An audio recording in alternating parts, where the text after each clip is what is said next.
तो कल एएमसी के शेयर में थोड़ी हलचल हुई है ना, दाम थोड़ा बढ़ा। हाँ बिल्कुल। अब सवाल ये है कि क्या ये किसी बड़े बदलाव की शुरुआत है या फिर मतलब सिर्फ रोज का उतार चढ़ाव। हाँ, ये जानना जरूरी है। हमारे पास 3 जुलाई 2025 के कुछ आंकड़े हैं, तो चलिए इनको जरा समझते हैं। हाँ, देखते हैं उस दिन क्या हुआ। हाँ, तो जानकारी के हिसाब से 3 जुलाई को एएमसी का शेयर करीब $2.95 पर बंद हुआ था। $2.95, ठीक है। और ये पिछले दिन के मुकाबले करीब $0.98 या कह लीजिए 2.43% ज्यादा था। अच्छा, 2.43% की बढ़त सुनने में तो ठीक लगता है। हाँ, लेकिन ये जानना जरूरी है कि क्या ये किसी खास खबर की वजह से था या बस बाजार की सामान्य चाल थी। सही बात है। और एक और दिलचस्प बात है इसमें, दिन भर का दायरा। हाँ, वो बहुत ही सीमित था, मतलब सिर्फ 2.86 से 2.96 के बीच। बस 0.10 का दायरा। हाँ, 10 सेंट। ये तो वाकई बहुत कम लगता है। इसका क्या मतलब निकाला जा सकता है? ये स्थिरता है या फिर एक सुस्त दिन था बस? देखिए, ये कम दायरा अक्सर ये बताता है कि उस दिन बाजार में ज्यादा मतलब अनिश्चितता नहीं थी। अच्छा। हाँ, यानी खरीदार और बेचने वाले वो कीमतों को लेकर काफी हद तक सहमत थे। कोई बड़ी खींचतान नहीं हुई। तो ये कम अस्थिरता का संकेत हो सकता है, जो कुछ निवेशकों को ठीक लगता है। हाँ, पसंद आता है। लेकिन ये सुस्ती का भी संकेत हो सकता है।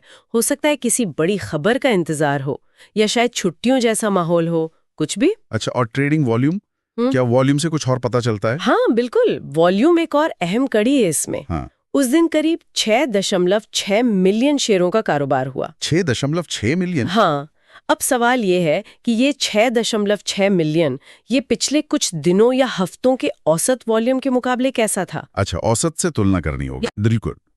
अगर ये औसत से काफी कम था तो शायद ये 2.43% की बढ़त बहुत मजबूत नहीं मानी जाएगी। मतलब ज्यादा लोगों ने इसमें हिस्सा नहीं लिया, है ना? हाँ, समझ गए। लेकिन अगर वॉल्यूम औसत से ज्यादा था तो ये दिखाता है कि उस दिन स्टॉक में निवेशकों की दिलचस्पी बढ़ी थी, जो इस बढ़त को थोड़ा वजन देता है। समझ गई। मतलब सिर्फ कीमत बढ़ने से ज्यादा जरूरी ये जानना है कि कितने लोग उसमें शामिल थे, कितने उत्साह से, और कीमतें कितनी तेजी से ऊपर नीचे हुईं। वो दायरा कितना था। बिल्कुल, बिल्कुल सही। सिर्फ एक दिन के आंकड़े देखना तो ऐसा ही है जैसे मान लीजिए कोई बड़ी पेंटिंग है और आप बस उसका एक छोटा सा कोना देख रहे हैं। हाँ। और उससे पूरी कहानी समझने की कोशिश कर रहे हैं। पता नहीं चलता कि पूरी तस्वीर क्या है या ये कोना उस कहानी में कहाँ फिट होता है। हाँ, सही उदाहरण है। तो संक्षेप में कहें तो 3 जुलाई को एएमसी में मामूली बढ़त दिखी, कीमतें एक संकरे दायरे में रहीं, और वॉल्यूम के बारे में हमें और जानकारी चाहिए कि वो औसत था, कम था या ज्यादा। हाँ, लेकिन इन टुकड़ों से पूरी तस्वीर तो नहीं बन रही। सही कहा, बिल्कुल नहीं बन रही। पूरी कहानी समझने के लिए तो देखिए हमें कई और चीजें देखनी होंगी। जैसे कि मिसाल के तौर पे स्टॉक का पिछले कुछ महीनों या साल का प्रदर्शन कैसा रहा है। क्या ये लगातार गिर रहा था और अब थोड़ा संभला है, या ये लगातार बढ़ ही रहा है? अच्छा, पिछला ट्रेंड। हाँ, फिर बाजार के बड़े विश्लेषक क्या कह रहे हैं इस स्टॉक के बारे में, उनकी राय क्या है? हाँ, वो भी जरूरी है। और क्या कंपनी से जुड़ी कोई बड़ी खबर आई है, जैसे कमाई के नतीजे आए हों, कोई नई डील हुई हो, या इंडस्ट्री में कोई बदलाव?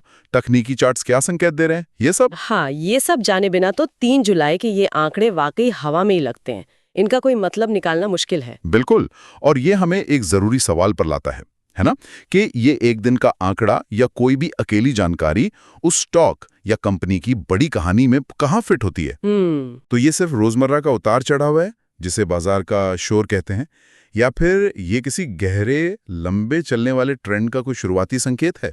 तो कुल मिलाकर 3 जुलाई का दिन एएमसी के लिए एक मामूली बढ़त और सीमित दायरे वाला दिन रहा। लेकिन इसका असली मतलब क्या है, ये जानने के लिए हमें जूम आउट करके बड़ी तस्वीर देखनी होगी। एकदम सही कहा।